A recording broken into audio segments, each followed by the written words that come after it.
பார்க்கலாம்.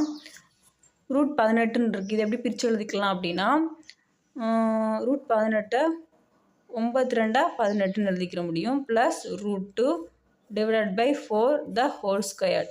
ஃபஸ்ட்டு நம்ம அதாவது ப்ராக்கெட்குள்ளே உள்ளதை பண்ணிட்டு தான் லாஸ்ட்டாக நம்ம அடுக்கு பண்ணணும். ஃபோர்த் மாஸ் ரூல் பற்றி பார்த்தோம் அப்படின்னா ப்ராக்கெட் அடுக்கு அப்புறம் டிவிஷன் மல்டிப்ளிகேஷன் அடிஷன் அப்படி போகும்.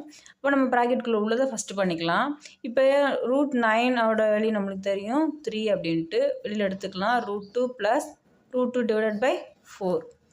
இப்போ இதில் என்ன காமனாக இருக்குது? ரூட் 2 காமனாக இருக்குது. வெளியில் எடுத்துட்டோம் அப்படின்னா 3. இங்கே ரூட் 2 எடுத்துட்டோன்னா இங்கே 1 இருக்குன்னு அர்த்தம். அப்போ 1 டிவைடட் பை 4. அப்போது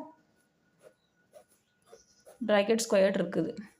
இப்போ இதில் பார்த்தீங்க அப்படின்னா root 2 into 4 3 + 1 4 divided by 4 the whole square.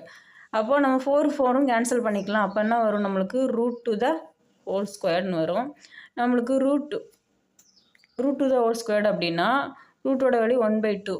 அப்போ 2 × 1/2 × 2 கேன்சல் ஆயிடுச்சுன்னா ஆன்சர் 2.